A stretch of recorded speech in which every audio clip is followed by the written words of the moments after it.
If you have pain in the front of your hip and it hurts when you've been sitting for a long time and you go to stand up and you first take those initial steps, or it hurts when you pull your knee towards your opposite shoulder and you get like a pinching in the front of your hip, that creates an impingement, I-M-pinge, P-I-N-G-ment, in the hip. And that could mean that there's some labral issues, that it's catching and pinching.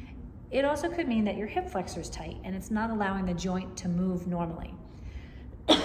So it's important, especially if it's hurting when you're sitting for a long time, it's important to do some work to come out of that position and create some motion in there that doesn't create that pinching when you come stand up. One exercise that I like to do when you're sitting to create some motion in the front of the hip is I call them pelvic tilts, or cogs also.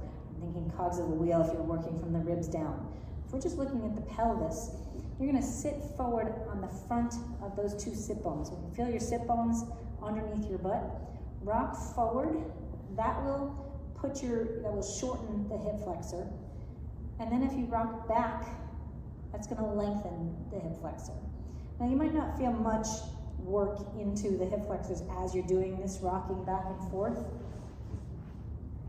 but it's actually moving the pelvis on the femur, which is the leg, and creating some motion there. So that can help that as you come to stand up, to loosen that up and get some blood flow before you start. Another motion that you may try is just an easy rocking in and out. We want to create some gentle motion that without creating a pinch. So if you're coming in this way and you're getting a pinch in the hip, don't go that far, and work on coming out. And as you go out, feel some work in the outer part of your hip. So that in and out will create some nice mobility work in through the hip joint to help loosen it as you start to move and get up. Those are just basic exercises to help you feel better as you're changing position. Now let's talk about how do we put those into function at the same time.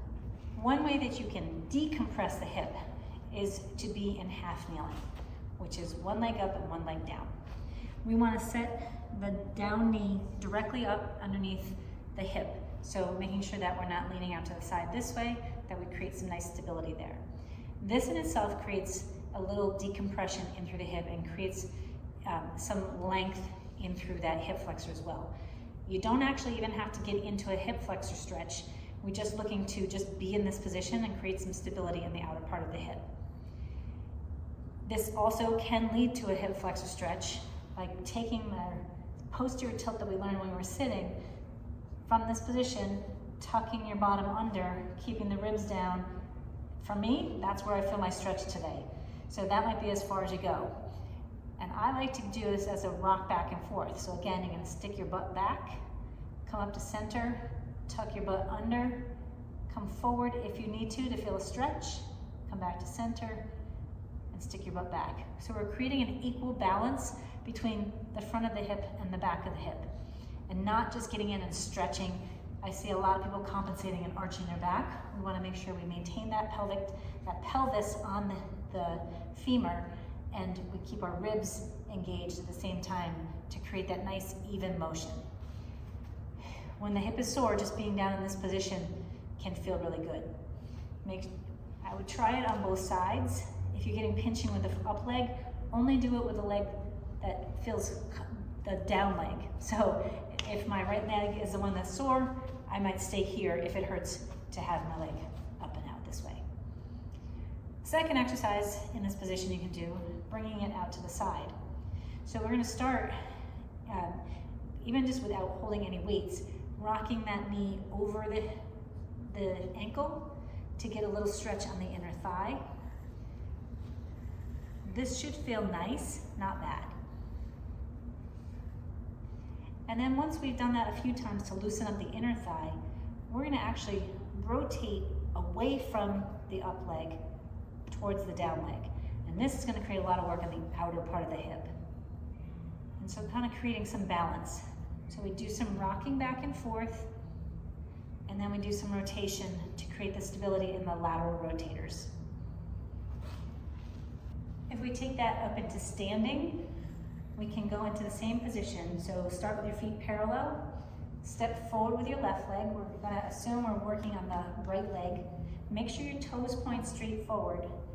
And we're gonna weight shift our whole body onto that front leg till the heel just barely comes off. Not pushing it off, but just allowing it to come off. As you're there, you're gonna push your knee back to make sure the knee is straight. And I'm looking for the stretch in the front of my hip. Now I don't feel that just yet.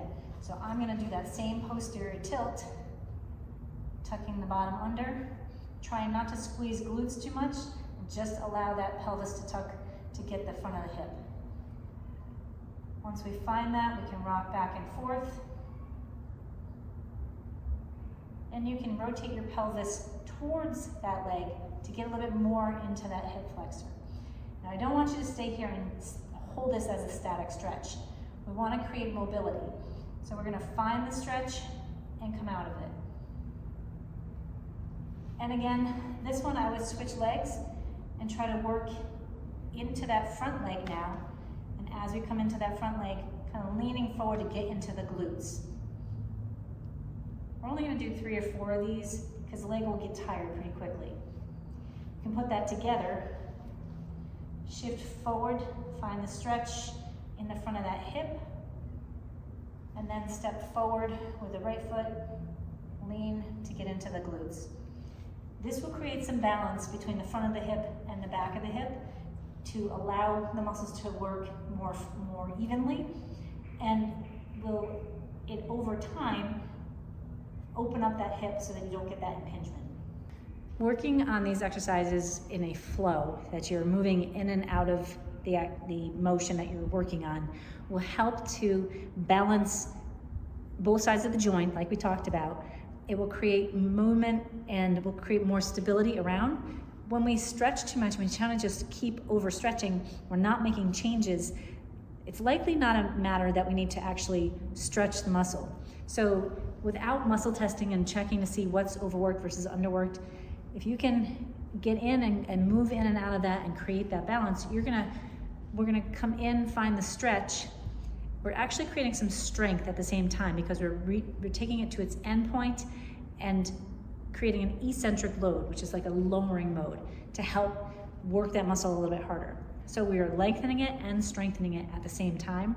And then we're creating balance by doing work into the glutes and into the front of the hip. This is not an end-all be-all for everybody. You may need different work. A lot of times those hip impingements, it's because the core needs to get a little stronger. The pelvis has to move just right. We need to create stability in and around the anterior and the posterior core. Things like bird dogs can be very helpful. Planks, if it's not hurting into the hip, that can be very helpful. Like 90-90 holds, and just kind of making sure we can hold our legs in center and only feel it in the core, not into the hip. Those are pretty simple to find. I will attach some of those exercises along with this and work them to your ability level, just to fatigue, making sure that your form is straight on, and we're really working on keeping that balance on either side. Key part with hip impingement is that we want to create stability and mobility around the joint to allow it to be more fluid. If you have any questions, please reach out. You can email me, laura@movebetterllc.com, and you can follow me on social media for more tips like this to help your hip and your back to feel better. Keep moving.